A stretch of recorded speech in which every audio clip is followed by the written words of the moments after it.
Today we will go for the next step of your digestion, which is called as the process which are taking place in mouth and mouth cavity. We go like this, then the mouth contains the digestive glands.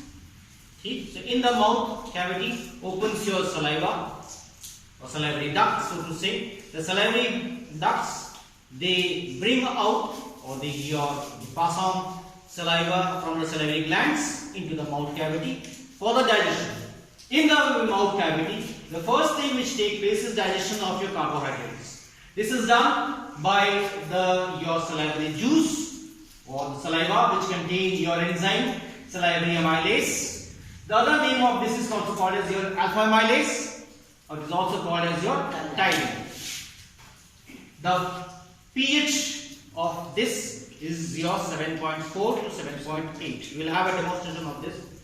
Now in this alkaline medium, the salivary amylase acts on carbohydrates and it breaks down the starch, which is a big molecule of your carbohydrate. We are calling it as polysaccharide. Breaks into your smaller carbohydrates. We are calling it as amylase, which are called as oligosaccharides, which will be further broken down into the smallest molecule of the carbohydrate called as glucose. This entire thing takes place in your alkaline medium. In esophagus, no secretion of your enzymes takes place. So food which is digested in your mouth keep on continue in your esophagus. In the esophagus, the contraction and relaxation of the smooth muscles, which are called as peristaltic movement or peristalsis, they continue. So digestion of the carbohydrate starts from your mouth, continues in your esophagus and up till the last portion of the esophagus. The esophagus opens into your stomach, which is guarded by a sort of valve, a circular valve, which is called a sphincter. We are calling it as esophageal sphincter. So till from here to here is your basic medium. As soon as the food enters into the stomach, the medium changes. In the stomach, gastric juice is secreted, which is consisting of basically three of the secretions: mucus, HCl, and the inactive form of the enzyme called as pepsinogen. Mucus, which is secreted from the mucus glands, or we are calling them as mucoid glands, it forms a sort of protective layer over the inner wall of the stomach. So quite like your stomach, the inner wall of the stomach will be protected from the action of the HCl, and it prevents it from the corrosion. The HCl has a pH of around 1.2, and in severe cases it may go below 1 also.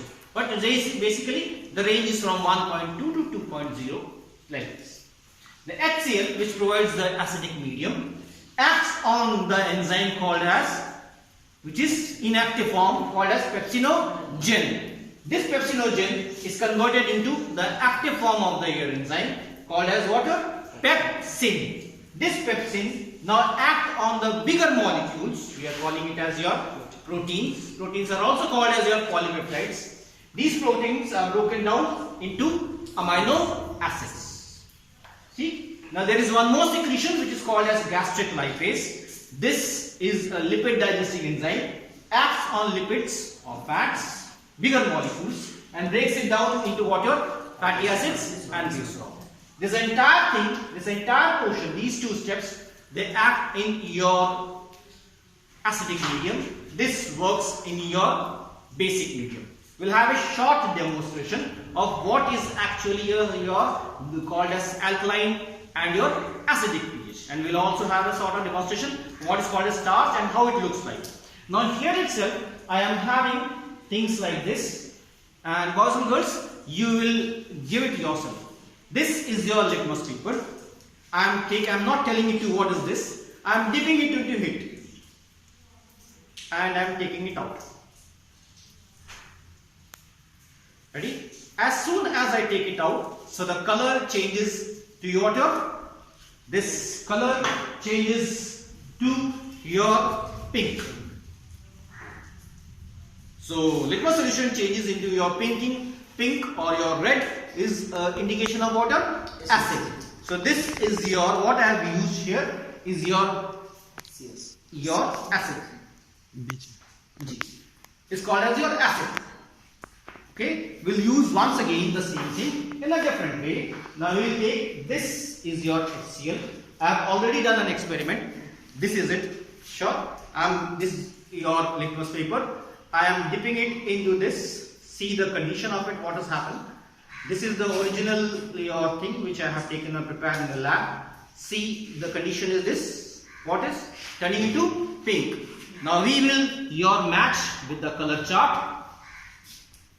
And this comes to be at around your pH 2. So this is your HCl. The thing which I have taken here is your HCl. See the condition. When it is dipped inside, it becomes your pinkish.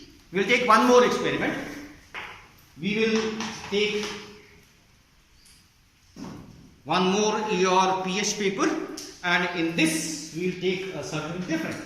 Now we are taking this, you will tell me. And in this we are dipping your litmus paper. Color changes into? So this medium is water? Basic or alkaline. So this is the medium which is provided in the mouth.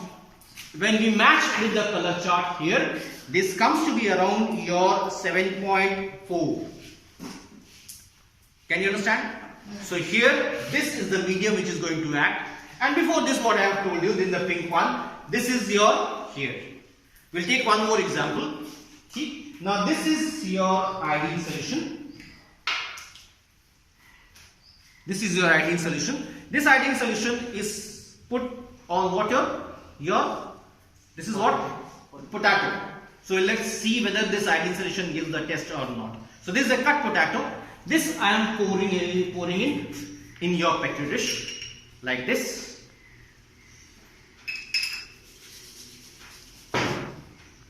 Let's see. This is the original condition. Now when I put it here and just rub it over the surface and bring it out, you notice a sort of color change. Pardon? Yes. So this your potato contain water? Starch. So this is what we are taking. The starch in your mouth will be converted into water. Will be converted into water. The polysaccharides will be converted into oligosaccharides. So let's summarize once again. So around your 90% of the carbohydrates. So it's around 70% to around your 90% of the carbohydrates here are digested. In some of the books they say it is 70%. So there are 70% of the carbohydrates are digested from your mouth, while it goes to water, your esophagus, and then enters into water, stomach. In the stomach, the salivary amylase is your enzyme is deactivated due to the presence of what? HCl. Now the food enters in the small of your bowls. This is called as peristaltic movement. Food moves like a small ball, enters into the stomach. In the stomach, the medium changes into water, acidic, and there the HCl and the mucus and this your pepsinogen takes place its function.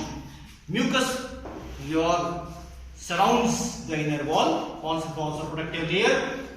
HCl provides acidic medium, acts on pepsinogen, makes it to what your pepsin, act on proteins, makes it your amino acids, and finally your gastric acid, once again in your acidic medium, acts on lipids and fats, breakdowns into fatty acids and glycerol.